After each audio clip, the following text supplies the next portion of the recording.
Chicago, and that doesn't need to be done right away. You have until the end of the year when there is something that wants to negotiate and have through the commercial commemoration has changed, so they can might accept that on that sooner to say 60 votes in the Senate. So as the day goes on, guys will keep watching.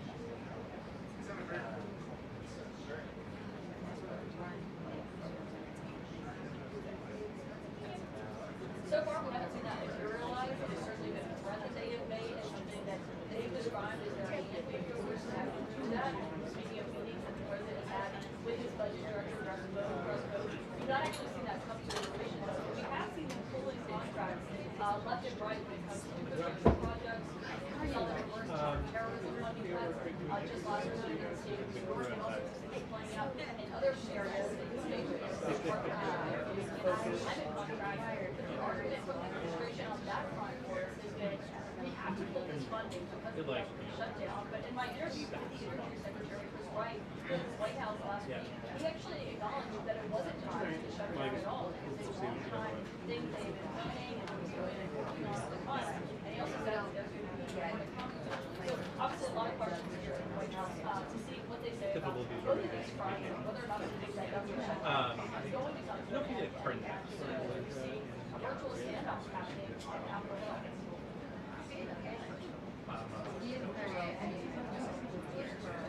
But even like for a phone? No. That's what I phone about. If it's laptop or like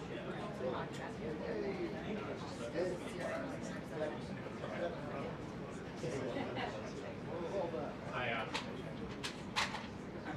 pulled up the information. yeah. And then I'm like, how do you get it? Alright, so you should ask any talk where this they would they're all set. I'm not sure if it originates at the airport or the Yeah, it's like I gotta get a visa. It's like okay.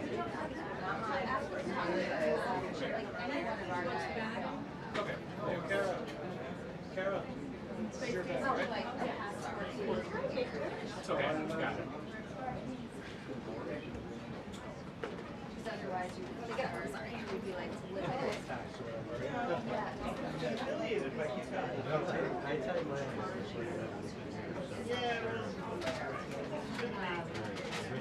And then it's also airlines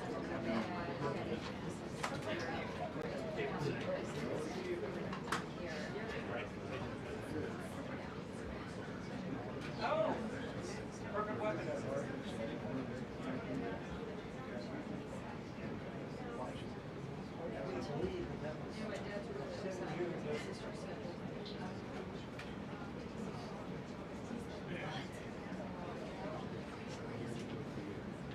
Yeah. Oh, yeah.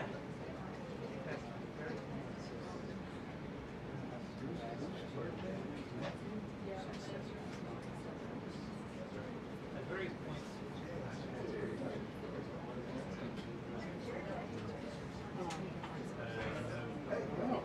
What's the drink?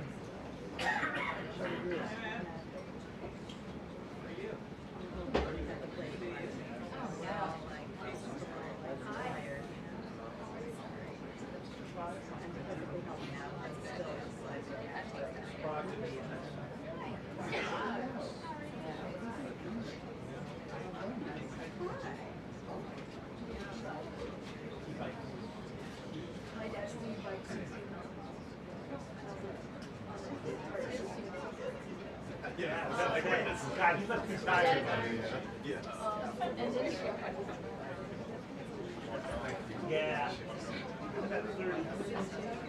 We did 30 down to 35. She is at it. Like hard on or if you're with me. Yeah. Yeah. I'm glad it doesn't speak anything.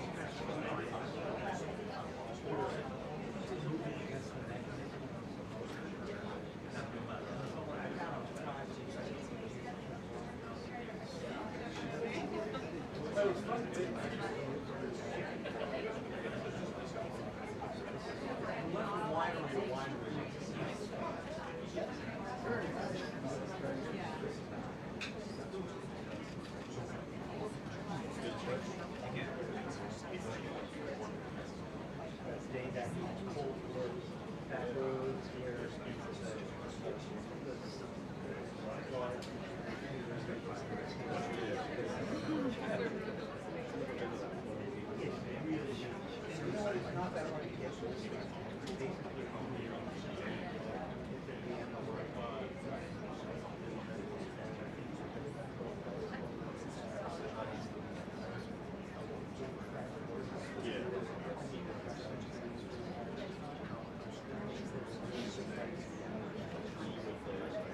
did one of those, yeah, we did this.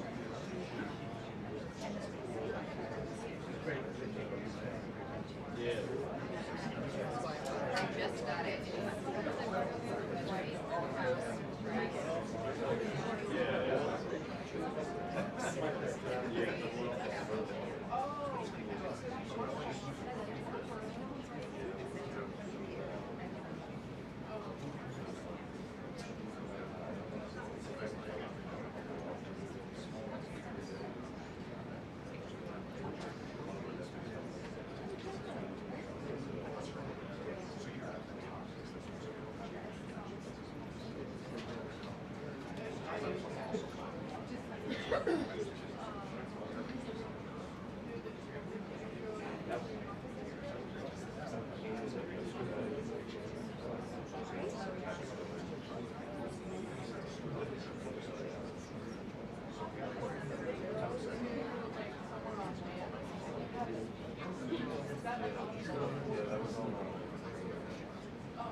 Thank you. I've been trying to type it in, but it's like someone's approving it, but it's like not. Thank you. We went that time. Thank you.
is that?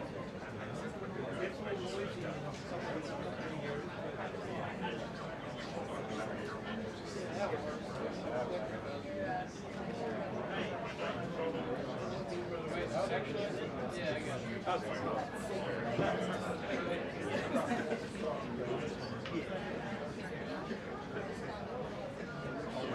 I mean, I did it 5 years ago.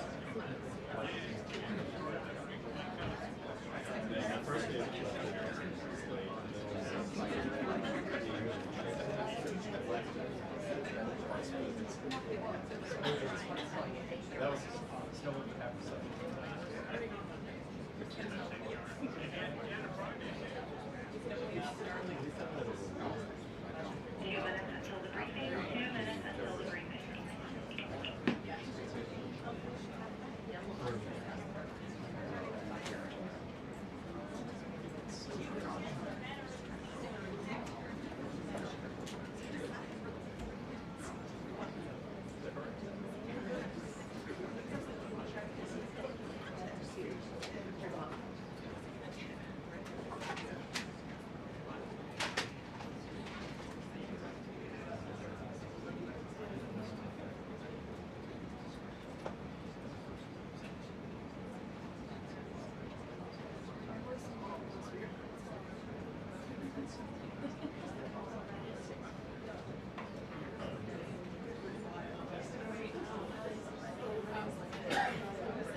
Hey Steve, how are you? Glad you're so excited to see me today. Alrighty, good afternoon everybody and happy Monday. Let's get to it and we'll begin with a few scheduling announcements today. President Trump will be hosting the Canadian Prime Minister Mark Carney tomorrow for a working meeting here at the White House. On Thursday, the president will host his 8th cabinet meeting alongside his incredible team. Also on Thursday afternoon, President Trump will host the president of Finland, Alexander Stubb, for a working meeting here at the White House. The president also wanted me to relay his congratulations to Japan for electing their next prime minister, a highly respected person who also happens to be the first female to hold the position for our great ally. While President Trump continues to negotiate peace deals, meets with world leaders, and celebrates the 250th birthday of our United States Navy, as you saw he and the First Lady do just yesterday, Democrats, unfortunately, are continuing to play political games. And we are now in day 6 of the Democrat federal government shutdown. Millions of American federal workers are under enormous financial stress as a result, wondering how they will pay their bills and take care of their families. If the Democrats do not vote to open the government tonight, federal workers will not receive their next full paycheck. Additionally, the special supplemental nutrition program for women, infants, and children will run out of federal money very soon. This program provides vouchers to buy infant formula, fresh fruits and vegetables, and other healthy foods for low-income families. It can be easily fully funded if Democrats simply vote tonight to reopen the government. Also, our incredible military service members who risk their lives to preserve and defend our country are now working without pay and will miss their next paychecks if this Democrat shutdown does not end tonight. The Republican-backed clean and nonpartisan funding bill fully funds this important food aid program, gets our troops paid, and reopens the government. So all of this begs the question, what is the Democrat ongoing shutdown truly about? The sad truth, we believe, is that the Democrats intentionally shut down the government and are inflicting this pain on American citizens to try and demand free health care for illegal aliens. Of course, this is an indefensible and truly radical policy to be in favor of, let alone to use as the primary reason to shut down the United States government. So the Democrats and their allies are desperately lying about their true motivations. We have to set the record straight with the facts so the American people understand what's really at play here. House Republicans passed a clean and nonpartisan funding bill to keep the government open and ensure our troops and other hardworking Americans are paid. Every single House Democrat except one voted against this clean and nonpartisan funding bill. Senate Republicans have subsequently tried to pass this same clean funding bill 4 separate times, and they will do so again tonight, to fully pass it to be sent to the president's desk for signature. And the president is ready to sign this bill to reopen the government as soon as it is sent to his desk. Yet every single Senate Democrat except 3 have voted against this clean and nonpartisan funding bill. The Democrats' current position is that the only way the American government can reopen is if illegal aliens can get free health care. Don't take my word for it, just look at what's inside of the Democrats' proposal to reopen the government. Their funding proposal would result in nearly $200 billion spent on health care for illegal aliens and other non-citizens over the next decade. To put this in perspective, $200 billion is enough money to fund the entire children's health insurance program, which provides health insurance to low-income children and women. Under the Democrats' proposal, the millions of illegal aliens who improperly were granted asylum and paroled under the Biden administration would once again be allowed to receive Medicaid benefits. It does not end there. The Democrat proposal would also require Medicaid to pay more for emergency care provided to illegal aliens than it does for American patients who are disabled, elderly, or children. When someone shows you who they are, believe them. The Democrat Party has unfortunately closed our government, costing Americans their jobs, threatening our military readiness, harming our economy, and causing chaos, all to help the illegals who broke into our country. Instead of holding illegal aliens accountable and removing them from our country, which is what this administration is trying to do every day, the Democrats want to give them the free benefits paid for by the American taxpayer. Democrats in 2025 are for illegal aliens first and Americans last. This is the reality we are unfortunately facing right now in Washington, D.C. President Trump and Republicans will not give in to these radical demands. The president and Republicans have a sacred responsibility to serve and protect the interests of their constituents, the American people. That's why we are backing a clean and nonpartisan funding bill with no strings attached to reopen the government. Democrats should do what they did 13 separate times under Joe Biden and vote for this exact same type of funding bill. Now the Senate will vote tonight for the 5th time to reopen the government on the 6th day of this shutdown. All we need are an additional 5 Democrat senators to end this madness and vote for the clean funding bill to reopen the government. If you are an American watching at home right now, call your Democrat senators and tell them to do the right thing and end this shutdown. With that, I will take your questions. Here in our new media seat today, we have Elizabeth Mitchell from the Daily Signal. Elizabeth, thanks for being here, and please kick us off.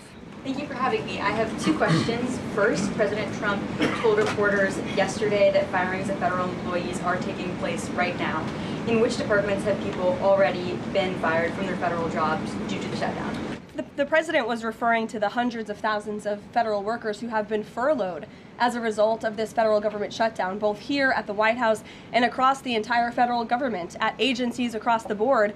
There are federal workers who are staying home. Many of them work in the White House. You know them.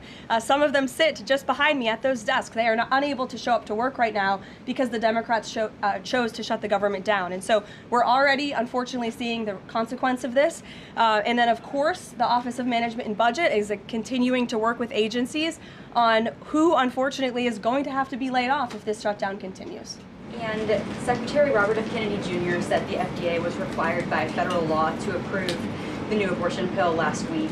Is the administration considering steps to undo this in light of requests from pro-life Congress members and organizations? I think Secretary Kennedy and the Department of Health and Human Services, as I addressed in the briefing last week, were following the law, and we will continue to do so. As I said last week as well, it's not an endorsement of this drug by any means. It's just a law that they were following. Jennifer. We heard you say that you want people to call their Democratic senators. Is the president calling Democratic senators himself? Can you say what he's doing today to resolve the shutdown? Yep, I was just in the Oval Office. He was on the phone with Speaker Johnson. He's also spoken with the Senate Majority Leader, who are in touch with, of course, moderate Democrats and Democrats across the board, who we understand hopefully want to do the right thing by their constituents to reopen the government. So the president is being kept very well apprised of the ongoing shutdown on Capitol Hill. And of course, his position is very clear. There's nothing to negotiate, just reopen the government, and then we can talk about all the important issues facing our country. So he hasn't called specific members of Congress? Not to my knowledge, no. And then on the Affordable Care Act, is he willing to give more, to share more on what he'd like to negotiate on the Affordable Care Act later? Is he willing to say specifically what he would like and when? Look, the president is definitely committed to fixing and improving our healthcare system. You saw it again last week when he had one of the largest pharmaceutical companies in the world coming into the Oval Office and promising to lower drug prices by 200, 300, 100% in many cases for various types of drugs for American patients. That is a huge fix to a broken system that has been ripping off the American people for far too long. So the president's very committed to this. But right now, we need to reopen the federal government, and the president is remaining very firm in that position. Catherine. If the vote fails in the Senate today to reopen the government, would that trigger layoffs? Look, again, we hope that the vote will not fail because this administration wants to reopen the government. We don't want to see people laid off. But unfortunately, if this shutdown continues, layoffs are going to be an unfortunate consequence of that. Is there a timing for when that would happen? Well, look, we'll see how the vote goes tonight. And can you confirm, is the White House floating a proposal to cap Obamacare subsidies by denying them to new enrollees? I have not seen a proposal like that. Emily. Thanks, Caroline. The president said yesterday he was considering a phase 2 approach to Venezuela. Is the president considering U.S. boots on the ground or any kind of support of overthrowing Maduro? I won't get into any specific proposals that are being considered by the president and his national security team, but I think we've been pretty transparent and clear in the administration's view of the illegitimate Maduro regime, and the president has taken very unprecedented, tough action to end the illegal trafficking of illicit drugs into our country from Maduro's illegitimate regime. Caroline. Danny, go ahead. Thanks, Caroline. The French government has collapsed again for the fourth time in a year. And I was just wondering if there's any concern in the White House about the kind of ongoing political crisis there. Any thought about whether the President Trump's good friend, President Macron, should either call elections or even resign over that? Well, I can tell you the White House and the National Security Council are very much aware of this situation, but I think it would be imprudent of me to weigh in on French internal politics from the podium, so I will reserve comment on that. Behind you, yes. What is President Trump's expectations for talks today and I guess this week in Egypt? And is there a new timeline that the president is giving all sides to reach an agreement? Yes, there are technical talks happening right now in Egypt amongst Special Envoy Witkoff and Mr. Kushner, as well as their respective parties from all sides. What we saw take place on Friday, and I have not commented on that from the podium yet, is truly remarkable. You've seen all sides of this conflict agree that this war needs to end and agree to the 20-point framework that President Trump proposed. It's an incredible achievement, and the administration is working very hard to move the ball forward as quickly as we can. The president wants to see a ceasefire. He wants to see the hostages released, and the technical teams are discussing that as we speak to ensure that the environment is perfect to release those hostages. They're going over the lists of both the Israeli hostages and also the political prisoners who will be released, and those talks are underway, and the president is very much on the ball and is being apprised of this situation. The president had given a Sunday evening deadline. Obviously, the negotiations have extended that, I imagine. What is that new deadline? Does the president have a time frame in mind to see this phase implemented? Well, the Sunday evening deadline was to hear back from Hamas on the proposal one way or another. And of course, on Friday, Hamas put out a very clear statement in the president's view that they accept the president's framework, and that's why those technical talks are now underway. But again, we want to move very quickly on this, and the president wants to see the hostages released as soon as possible. Steve.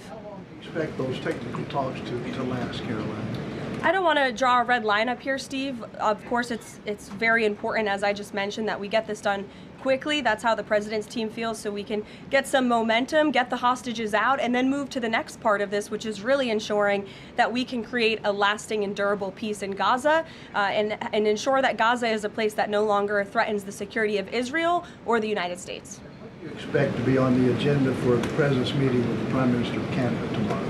I'm sure trade will be a topic of discussion tomorrow, and all of the other issues that are facing both Canada and the United States. I know the president looks forward to having that discussion with Carney in the Oval Office. Caitlin. Thanks, Caroline. I have two questions. On the layoff of federal workers, potentially, the president said yesterday that Democrats will be to blame if federal workers lose their jobs. Historically, though, in past shutdowns, workers have been furloughed, but they have not been laid off en masse. So wouldn't that be the president's call to lay people off? As I've said repeatedly, Caitlin, this conversation about layoffs would not be happening right now if the Democrats did not vote to shut the government down. And as I also said last briefing as well, we are $37 trillion in debt, and the government is not receiving any cash. So someone has to look at the balance sheet and be good stewards of the American taxpayer dollar.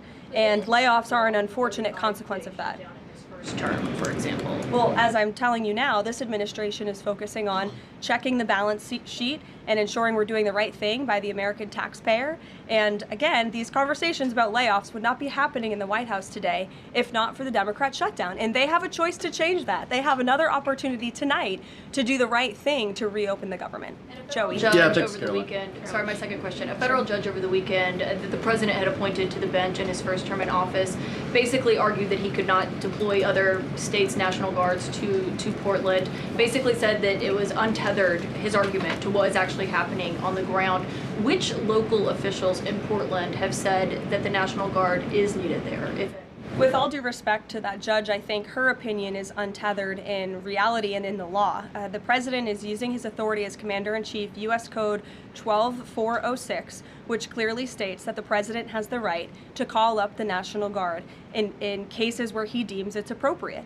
And if you look at what has happened in Portland, Oregon, for more than 100 nights, I was talking to our law enforcement team about it this morning, for more than 100 days, night after night after night, the ICE facility has been really under siege by these anarchists outside. They have been disrespecting law enforcement. They've been inciting violence. We saw, again, a guillotine rolled out in front of this federal building. And so the president wants to ensure that our federal buildings and our assets are protected.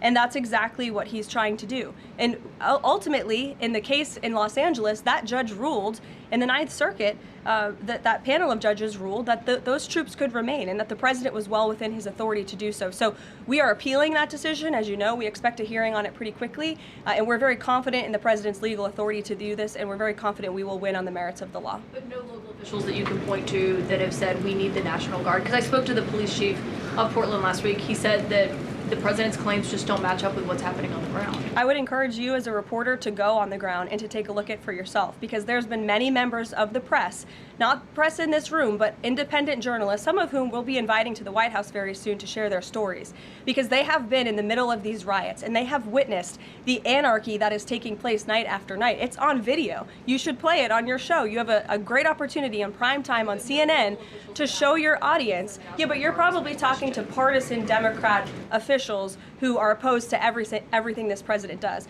You should also ask the people who live in Portland. We've actually heard from many members of the community who have said that this is complete civil disobedience. It's a mess. It's been loud. It's been troubling for neighbors in the community who are just trying to live peacefully. And these people are not there to peacefully protest. They are there to cause mayhem and havoc. Yeah, Karoline. Stephen, go ahead. Thank you, Karoline. Two questions. First, do you have a reaction to reports that thousands of Cuban troops are deployed alongside Russia fighting in Ukraine? And on a very different matter, the president last week floated in an interview with our colleague Daniel from One America a rebate for tariffs of up to $2,000 per person. Is that plan contingent on the Supreme Court's upcoming ruling on the legality of the tariffs? And is the White House preparing for legislation to make that happen? Sure. On the first point, I have not seen that report, Stephen, but I'll check in with our national security team after this and we'll get you an update. To your second point about the tariff rebates, I think it's an idea that the president has discussed and floated with his team of advisors, but no decision has been firmly made at this point in time. Why don't we go to the back? Owen. Good afternoon. Good afternoon. A few days ago, President Trump demanded Jay Jones of Virginia get out of the race for condoning political violence in a text message against a Republican politician a few years ago. He hasn't left the race. He hasn't dropped out. What's the president's reaction? Well, as you know, I'm not at liberty to discuss political races from the podium. I think the president himself made his position very clear, and I think anyone could agree the messages that were sent by this Democrat nominee for Attorney General in Virginia are really shocking, alarming, and completely unacceptable. He was threatening to kill his opponent and his opponent's children, and that type of rhetoric has zero place in our country, and the president was absolutely right to condemn that.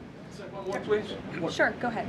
Thank you. The Democrats have questioned and scrutinized the president's comments about using potentially the military, American cities, as training grounds for the military.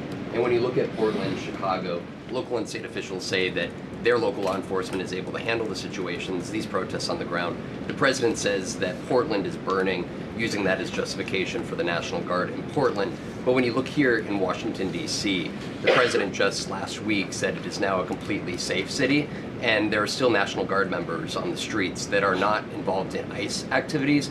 Can you provide the justification for the White House here in Washington, D.C., why the National Guard members continue to be out on the streets? Because Washington, D.C. has invited the National Guard here. Why? Because the mayor is doing the right thing, unlike mayors in other cities like Portland, as Caitlin and others have pointed out, who refuse to see that there are positive results from when local law enforcement works with federal law enforcement to do the right thing on behalf of their citizens. And Washington, D.C. is no doubt a safer city right now, today, than it was a few months ago when President Trump started this initiative to make D.C. safe again. And the National Guard is still here because the president and the mayor agree that it's a good thing for the city. Just like you're seeing in Memphis, for instance. We'll have National Guard deployed to Memphis. We have federal agents who are on the ground working with state and local law enforcement. The state police in Tennessee are part of this effort. The local metropolitan police in Memphis are part of this effort. State and local law enforcement and federal law enforcement should be working together. And it's a shame that we see in some cities across the country that their mayors are just simply refusing to cooperate because they don't like Donald Trump. And that's what this boils down to. And I don't think any American would disagree that Chicago needs more law enforcement reinforcements, that they need more resources. Look at this headline from over the weekend. At least 30 people shot during the weekend in Democrat-run Chicago. 5 of them were killed in one weekend. This is completely unacceptable, and the president wants to make American cities safer, and he's willing to work with anyone to do it. If the courts allow you to ultimately send in the National Guard into Chicago and Portland, do Democrats not have reason to be concerned that there are long-term plans by this administration to keep U.S. military or the National Guard in American cities, like what we are seeing here in Washington? Why should they be concerned about the federal government offering help to make their cities a safer place? They should be concerned about this. They should be concerned about the fact that people in their cities right now are being gunned down every single night, and the president, all he's trying to do is fix it. And there has been a complete smear campaign by the Democrats and the media, quite frankly. I was reading Political Playbook this morning, one of the most inside the Beltway newsletters you can find.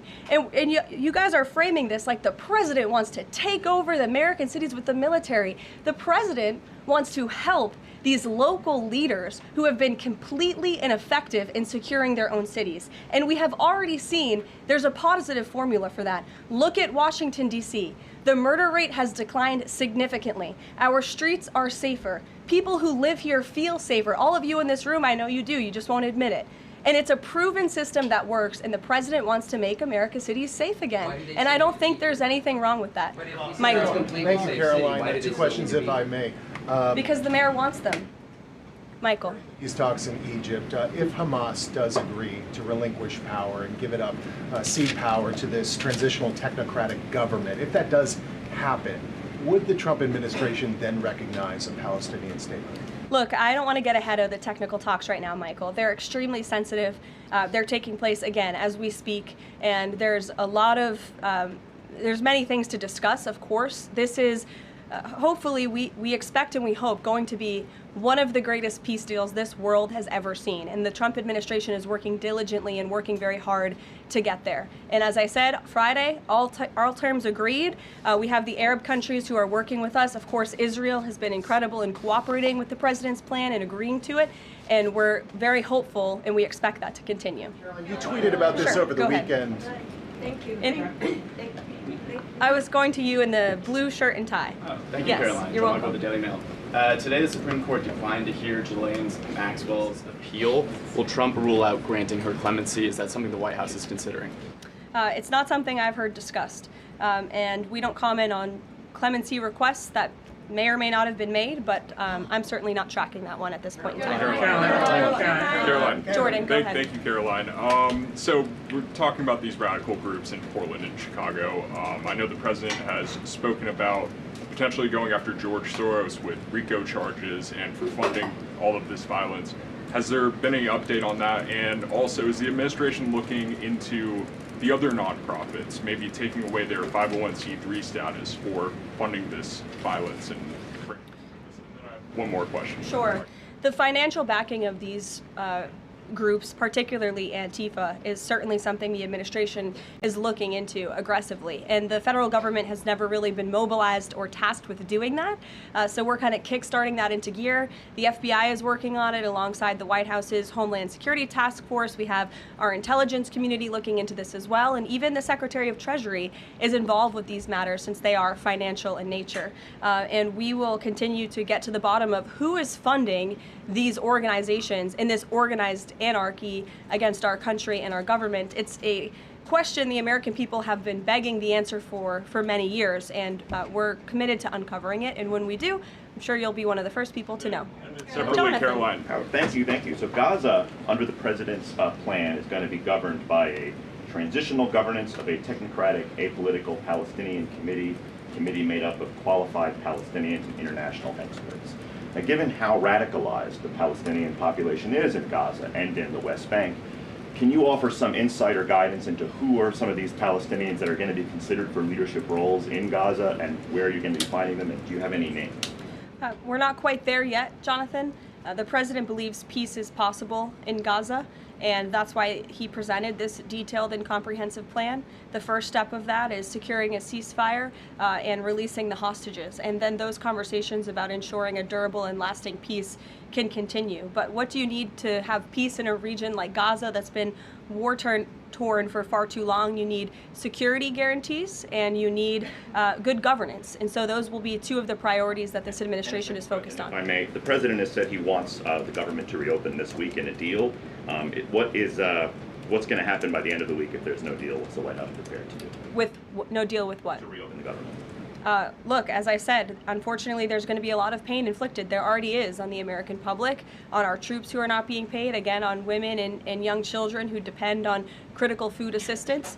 We hate to see this. And in fact, the Office of Management and Budget is trying to do everything they can to find funds to get out the door for these vulnerable populations in our country. Again, we shouldn't be having to do that. The Democrats have a chance to change course tonight. I believe the vote's taking place at 6:30, and we urge Democrat senators to vote to reopen the government and to do the right thing. Thanks, guys.